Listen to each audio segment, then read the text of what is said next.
Brasil, eu acho que ele sempre acompanha a discussão internacional com muita rapidez. Então, o Comitê de Direitos da Criança da ONU lançou a Convenção de Direitos da Criança, logo depois nós tivemos o Estatuto da Criança e Adolescente. E essa discussão dos cuidados alternativos às crianças separadas de suas famílias já estava em andamento no Brasil. Desde 2003, 2004, que o Brasil começou a levantar o panorama das crianças institucionalizadas e a fazer propostas que se refletiram num plano nacional, que é o Plano Nacional do Direito à Convivência Familiar e Comunitária. Nós, da Terra dos Homens, fomos convidados a participar da elaboração desse plano e dessa discussão mundial durante todo esse tempo, digamos que de 2003 para cá, 2010, esses últimos 7 anos.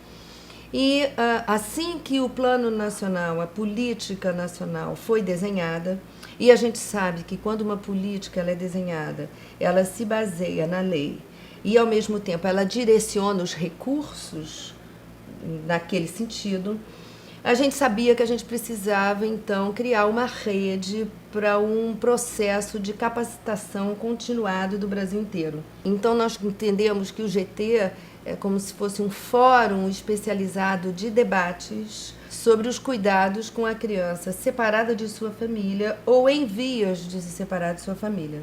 Na verdade, como o Unicef é um braço da ONU, em termos internacionais, o Unicef foi chamado a contribuir na implementação de umas diretrizes internacionais.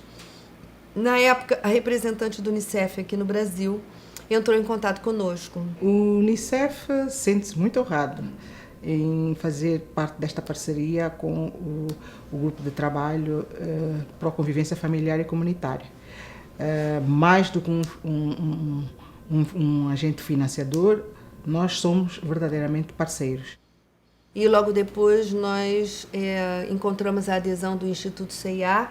O Instituto CIA tendo a oportunidade de poder participar, de poder apoiar esse processo, ele dialoga diretamente, contribui diretamente para a causa que o Instituto tem orientado as suas ações ao longo desses anos, que é a promoção do direito a uma educação de qualidade para crianças e adolescentes. E um pouco depois da Secretaria de Direitos Humanos em nível nacional. Então aqui a gente tem um organismo multilateral, a gente tem um instituto ligado a uma empresa, a gente tem o governo federal e nós que somos uma ONG. Então esses 4 atores pararam para pensar na implementação desse projeto e a ideia foi que nós tivéssemos 2 representantes por estado. Um representante governamental na área da assistência social e uma representação de uma ONG. Cada estado trouxe seus 2 representantes e a nossa metodologia foi, primeiro, fazer uma mobilização em cada lugar que nós passávamos. Essa mobilização se deu através de seminários. Nós tivemos mais de 6.000 pessoas assistindo aos seminários. Depois, a gente se reunia numa oficina durante 2 dias e meio para fazer um alinhamento conceitual. Esse alinhamento conceitual de norte a sul do país, nós falamos muito sobre o trabalho com a família de origem da criança e a prevenção ao abandono e à separação da criança. Depois nós falamos muito sobre programas alternativos como família acolhedora. E também falamos muito sobre abrigo, porque há muitos anos que se institucionaliza, que se abriga, que se coloca a criança em instituição por qualquer motivo. Nós pensamos grande, em nível mundial das diretrizes internacionais, nós pensamos no Brasil inteiro, mas nós sabemos que a criança ela vive lá, no bairro dela e no município. E foi lá que nós priorizamos medir o impacto do nosso trabalho. Então, eu diria que nós temos hoje 2 casos concretos de sucesso na implementação dessas políticas que foram desenhadas, que são o caso da Casa de Passagem Diagnóstica de Olinda. A Casa de Passagem Diagnóstica é um serviço de acolhimento de breve permanência, que a criança passa mais ou menos uns 20 dias acolhida. Crianças que estão em situações emergenciais de violação de direito. Então, elas são trazidas pelo Conselho Tutelar, via Vara da Infância e Juventude, e são acolhidas aqui nesse serviço. É um serviço que se diferencia porque a gente é breve e o nosso foco é a reintegração familiar, é a nossa meta de trabalho. Então, durante esse tempo que a criança é acolhida aqui, a gente faz um diagnóstico e aí a gente tem vários instrumentos de análise, que é o PIA, o Plano Individual de Atendimento, o Gemagrama, que é um mapa da família, para a gente identificar a partir desse mapa quais são as pessoas possíveis de reinserção. Tem os atendimentos, tanto individual com a criança e com a família, o responsável, como atendimento em grupo, com os dois. E assim, nessa questão da individualização, a gente quer mostrar que, embora estejamos num ambiente coletivo, mas que aquela criança tenha o seu espaço dentro desse ambiente coletivo, né?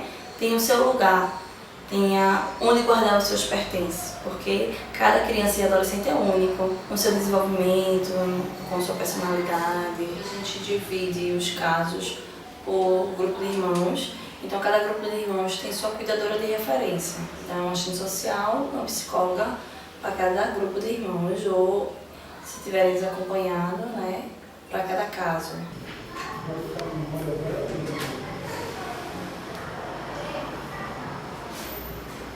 Ali tá, ela é uma menina que tem 15 anos, ela foi socorrida pelos vizinhos, porque a mãe teria agredido, e por conta da agressão, Thalita quebrou o braço. Então, a assistente social dessa unidade de saúde chamou o Conselho Tutelar, que encaminhou o adolescente para cá. E o que foi que ficou acordado? Qual foi o combinado que a gente fez? Que ela tanto respeitava o meu lado, como eu respeitar o lado dela. E que ela tem direitos, ela tem deveres, não foi isso? Foi. E que a senhora vai ter momentos que vai dar limites e ela vai ter que aceitar. Que é aceitar o limite. Tu acha que a tua mãe modificou esse tempo que tu estás aqui, esse tempo que a equipe tem conversado com ela? Sim.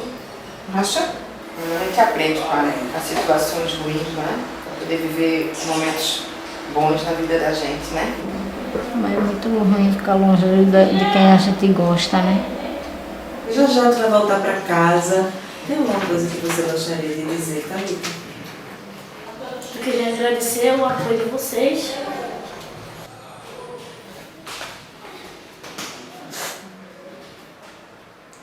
E a ajuda que vocês têm na minha vida. A gente pesquisa um pouco da vida dessa mãe. Essa mãe evangélica, não admite certos comportamentos da filha, hoje adolescente. E a gente passa a investir nessa relação mãe e filha, e no final do atendimento a gente começa a fazer alguns acordos e a gente percebe também um avanço muito grande, tanto na mudança da mãe quanto na mudança da filha. Essa família precisava apenas de orientações, né?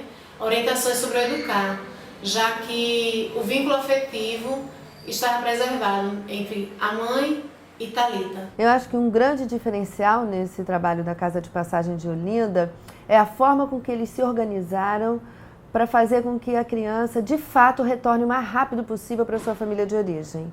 Não só trabalha com a família de origem, como montam um esquema institucional para que todas as crianças possam se manter na escola da sua residência, ou seja, todo um aparato de recursos para levar cada criança para a escola da comunidade de onde veio, de forma, com isso, contribuir para o retorno à convivência familiar e comunitária.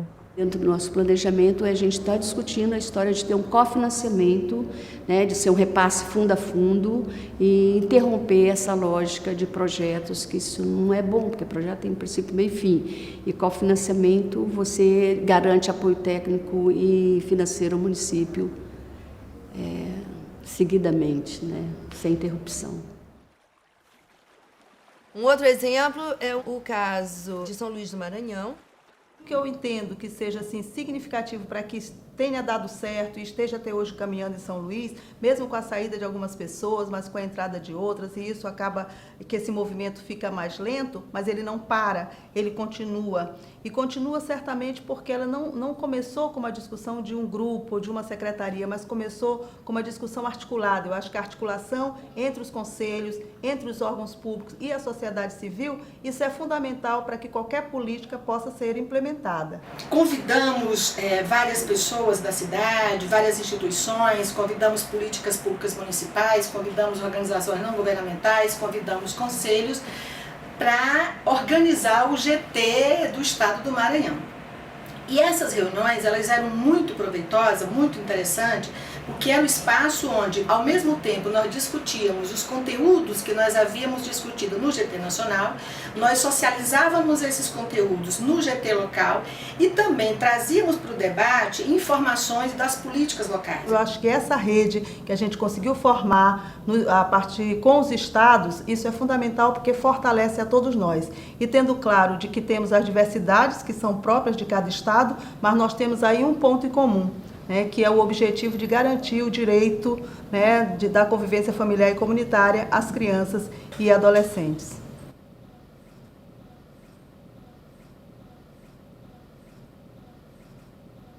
Esse pai, que é o Sr. Gilbert, concordou com a permanência de um pretenso amigo dentro da sua composição familiar, que foi, em última instância, o abusador de uma das suas filhas. Eu não pensava que acontecesse isso comigo, o que aconteceu. Foi um acidente que aconteceu quase comigo. Dou muita graças a Deus, a Ivanete está me ajudando. Aconteceu que a menina que eu conheci, através da minha filha no colégio, ela veio e falou para mim que não queria ir embora para casa dela, por causa que tinha uma pessoa abusando dela. Aí então eu falei pro meu marido, que tinha acontecido, e a gente resolveu investigar, para saber por que ela não queria ir pra casa dela. Fiquei muito assustada com isso. Aí depois foi que eu fui conhecer, saber direitinho como era a família acolhedora. E aí eu sou muito grata por isso.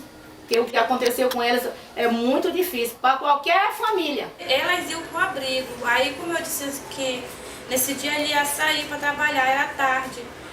Aí eu disse assim, não, vocês vão pra lá, eu vou visitar vocês lá. Elas começaram a chorar, disse que não queria ficar comigo.